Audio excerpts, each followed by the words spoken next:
Here it is, the only one left. But did it burn here with you? Yes, there was a fucking fire here. There was a fire here.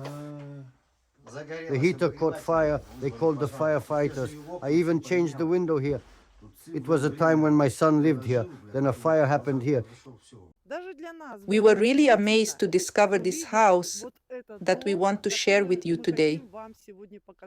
These are old barrack-style buildings that have been standing here for more than 70 years, the same kind of houses where we spent our own childhood. When we found this place, and remember, this is right in the city center, in a really nice area, we couldn't believe these houses still exist. And not only do they exist, but people still make their homes here. It's incredible. Hello, friends. This is Julie from the Soviet-born channel, where we share all the fascinating stories about the Soviet Union that you won't hear anywhere else. Stay with us. You're in for something special. This house stands in what's now considered a very nice part of the city. You've got schools and kindergartens nearby, and the main city square is just a short walk away. The building has been here for over 70 years, and honestly, it probably should have been replaced long ago, but here it stands. We were stunned when we first saw it. Let me show you what this house looks like inside. When we were very young, we lived in barracks just like this one.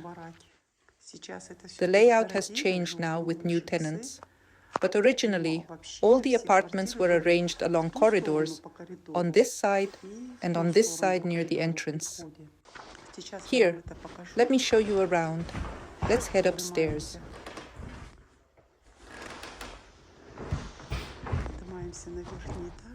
As we climb to the upper floor, I notice that all the floors and stairways look exactly as they did in my childhood. These high ceilings are still the same too. You can see that people do their best to maintain these buildings, of course. The gentleman who lives here told us his son was given this apartment because of his disability status. Let's go up. And this is exactly what I was telling you about earlier. Look here. You can see signs of past fires, and not just one. The same old floors, everything just as it used to be. Let me show you how apartments were laid out.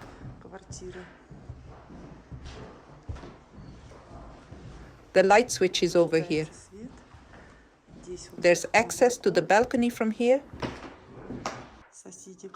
You can see how the neighbors try their best to take care of the building. And these are our corridors.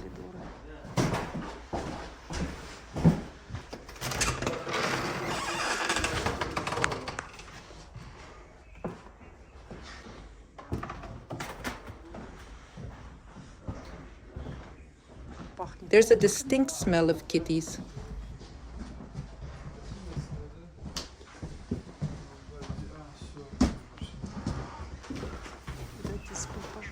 You can still see the marks from the fire here.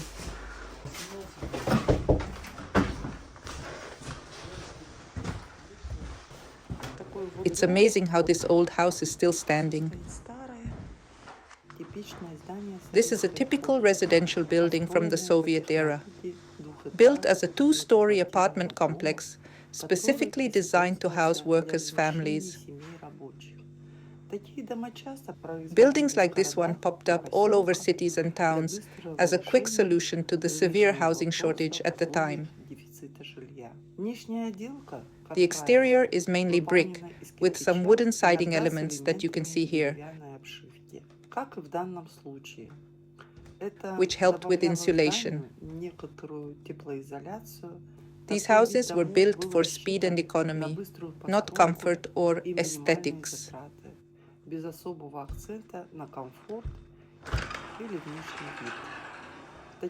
Families would get their own rooms or small apartments, but they often had to share basic facilities with their neighbors. Looking at it now, you can clearly see the signs of poor maintenance over the years. Deteriorating window frames, crumbling walls, and general wear and tear. This is pretty common for old Soviet buildings that haven't had proper renovations over the decades. Buildings like this should really be torn down or completely renovated and replaced with modern housing. Here it is, the only one left. But did it burn here with you? Yes, there was a fire here. There was a fire here. The heater caught fire. They called the firefighters. I even changed the window here. It was a time when my son lived here. Then a fire happened here. He didn't live here anymore. There was a redesign here. There was an entrance. I just remodeled it this way, as it was convenient for me. And you installed a plastic window, right? Yes, plastic windows and ceiling. Everything was changed. I see you've partitioned it off here. There was just a door here, and the entrance was here. I just did it this way, as it was convenient for me. That's it. Well, great. The houses are warm, heated. I heat it myself. This year I gathered everyone and said, let's give them money. The whole boiler room is broken. If you want, I'll show you the boiler room. Let's go. Yes, please. If you're interested, I redid it. And I pulled it all the way there. They were changing the pipelines there. And here I pulled it out there. On the street, they connected it there. This is for the supply. This is back. There's only no light there. The neighbor's light is there.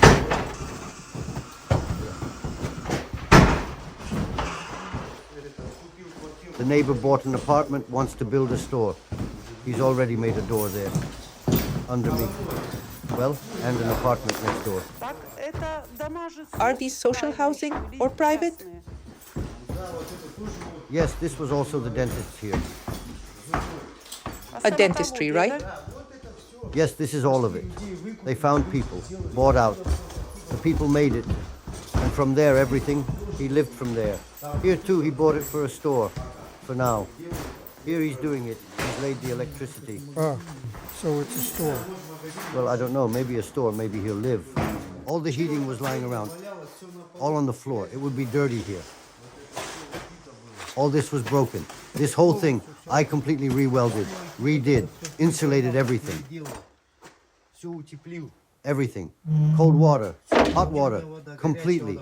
Here the cold water comes in. There's the supply and return, everything. In the year before last, what year I didn't live here, the neighbor first installed a heating meter too. Here everything was lying on the floor. We brought it to mind, made it, installed the meter finally. They gave this to the son, the disabled one. He has living space. They gave it while he's on the waiting list for a new one. And when will this wait be? Well, he won't sell the new one, right? But he can sell this one. They say they may demolish it. What? Demolish it? People live here, for God's sake. Yes, but if they demolish it, maybe then something. No. Well, why did they then pull the pipeline here, installed new manholes, and I myself pulled it out to the street? Yes. They connected everything there. And they set up a manhole there where that house was, where the bushes are. They also set up 2 valves there, so something will be built there. That's it. I think you should still have new housing. Why do I need new? It's normal for me like this. The only thing is to change the roof. Well, our barracks have already been destroyed, of course. I remember them vaguely. I see you've put up a partition there, but there wasn't one. Well, we also lived on the 2nd floor. And when you came in, the room started right away. But yours is well fenced off. Yes, I rearranged it a bit. The wall was here. I moved it over there, so I made it diagonal, that's all. So this is like an entryway, right? Yes. The entrance is right here.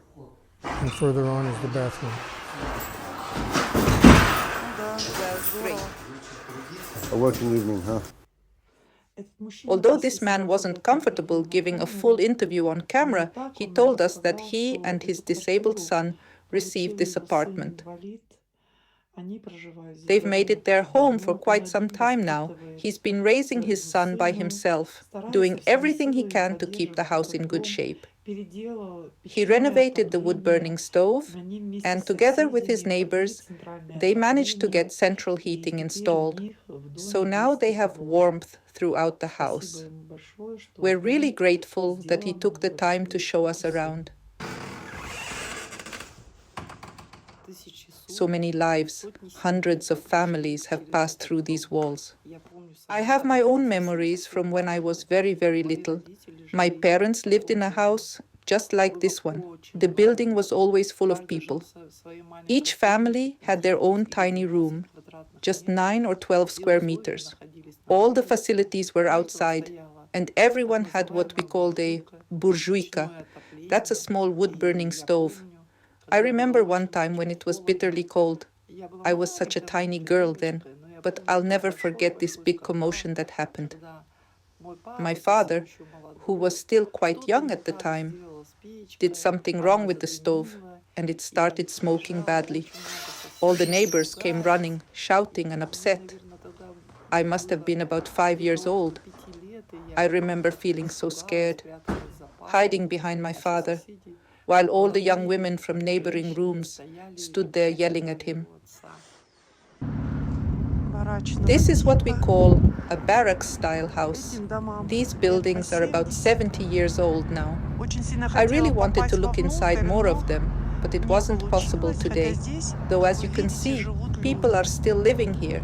Take a look at this entrance and these stairs. Winter's setting in now. I can hardly imagine how people manage to climb these stairs when it's icy and snowy. But everything here stays just as it was. The porch, everything, it's like time stood still. Let's walk around to see the other side of the house. This is what the whole building looks like. Remember I showed you the balcony exit earlier? Here it is from the outside. Look at that. There's a sign that says dentist. This building actually had a dental office in it. Let's keep walking.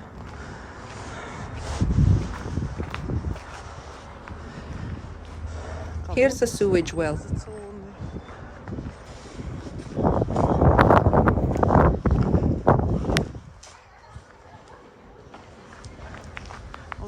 Just think about it. People are still making their homes here.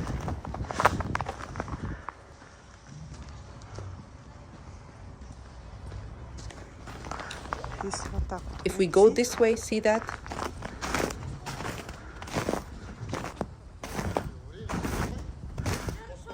It's closed off, but someone's still living there. Really, these houses don't look any better on the outside than they do on the inside. This is my walking route. This is what this old barracks looks like. Right next to this house, I discovered something amazing. A playground straight out of the Soviet era.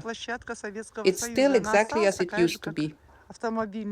They used old car tires and wheels to make a border all around the playground.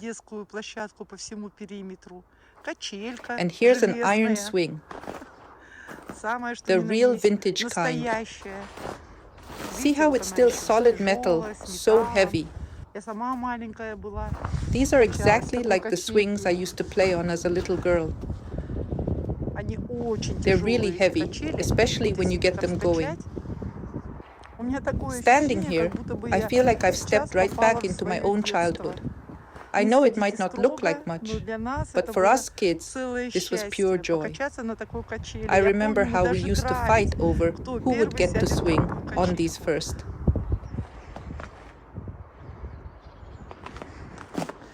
Let me show you something else special. Can you guess what this structure is supposed to be?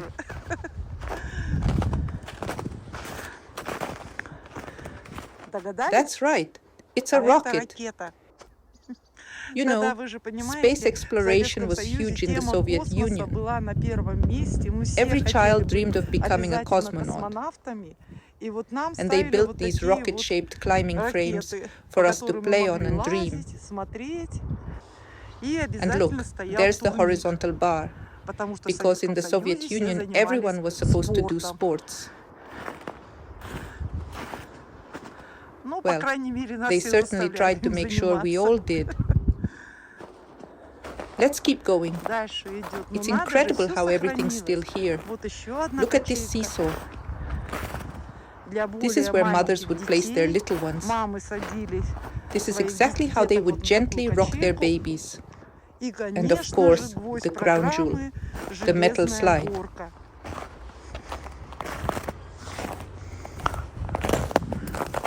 Just look at it. We all got our share of scrapes and bruises on these iron slides, and they're still made of iron today. You had to climb up here, and the real challenge was not to hurt yourself on the way down. See how it's all metal? And here's another type of swing they installed. These posts you see were put up for hanging and drying laundry.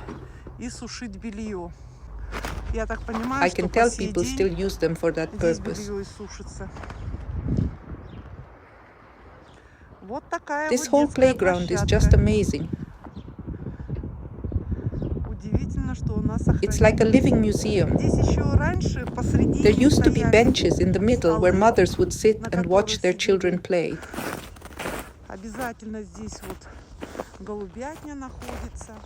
And there's what looks like a dovecote, but it's actually a garage. Next to it stands another similar house. They've tried to fix it up a bit. Though honestly, I don't think the improvements made much difference. See, there used to be another entrance here. People have adapted. Where I showed you that wooden door, they've built a small storage shed for their needs. I was really taken aback seeing a house like this still standing. Especially since these are the exact kind of buildings we grew up in. Being in this house today brought back memories. Very painful ones, I must say. Back in the late 80s, I was given a similar apartment. Although mine was in a 5-story building, it had the same dormitory-style layout. A long corridor with apartments facing each other across the hallway. I was working in the workers' supply department then and was overjoyed to receive what we called a malosemeyka, a small apartment designed for young families or single people.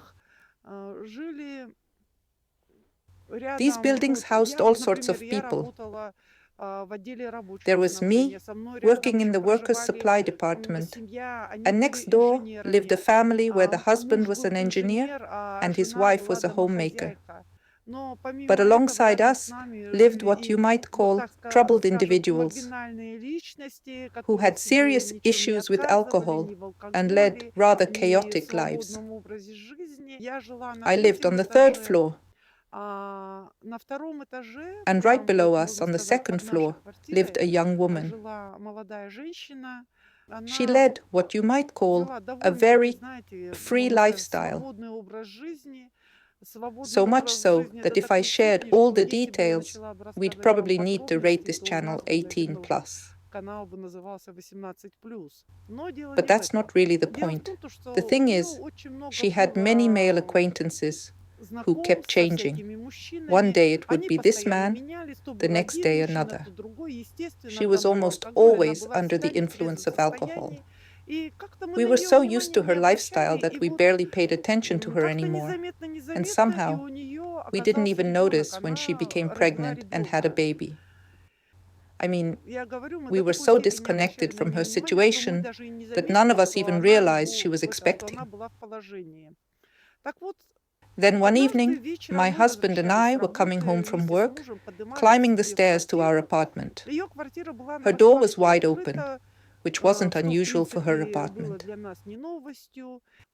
And this is where the story I'm about to tell happened.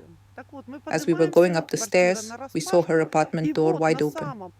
And there, right on the threshold, lay a newborn baby. We were bundled up in warm clothes.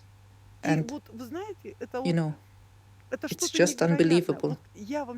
When I showed you earlier those dirty wooden floors, that same kind of wooden threshold, the messy apartment, it looked just like that. And there, on that threshold, lay a completely naked baby. We froze in shock. Then I rushed forward and picked up the child, peering into the apartment. I remember her name was Tanya, this young woman. Looking into the room, I saw her passed out, drunk in a chair among piles of garbage. It was obvious from her appearance that she was a nursing mother. I tried to wake her up, saying, "Your baby is lying naked on the threshold. It's cold." You know, the strange thing was, the baby wasn't crying or even sleeping, just lying there, moving its tiny hands slightly. I found some kind of cloth to use as a diaper, wrapped the baby up and put it in her arms, telling her, "Wake up, wake up." She started coming around. And remember, back then we had no cell phones or easy way to call for help. My husband and I immediately ran to find a payphone. I called the police and explained the situation, but they refused to come, saying it wasn't their jurisdiction or concern at all. When we returned, at least she had closed her apartment door. I knocked and she opened up. She seemed more alert now, almost normal.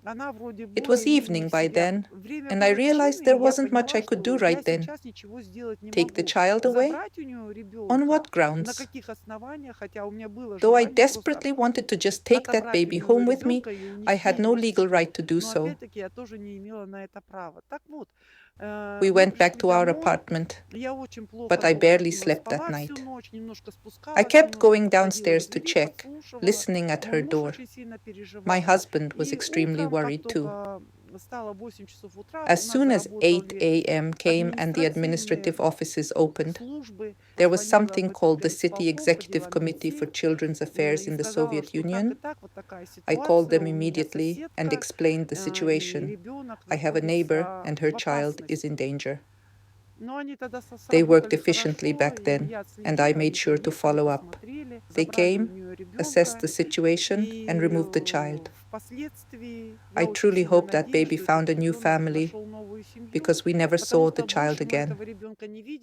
She never made any effort to get the baby back, just kept drinking. She even fell from the second floor several times, had multiple fractures. But you know that saying, God looks after drunks? Well, somehow she survived it all.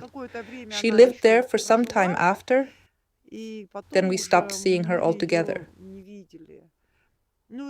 She never came back for the child, and I really hope that baby found a better life.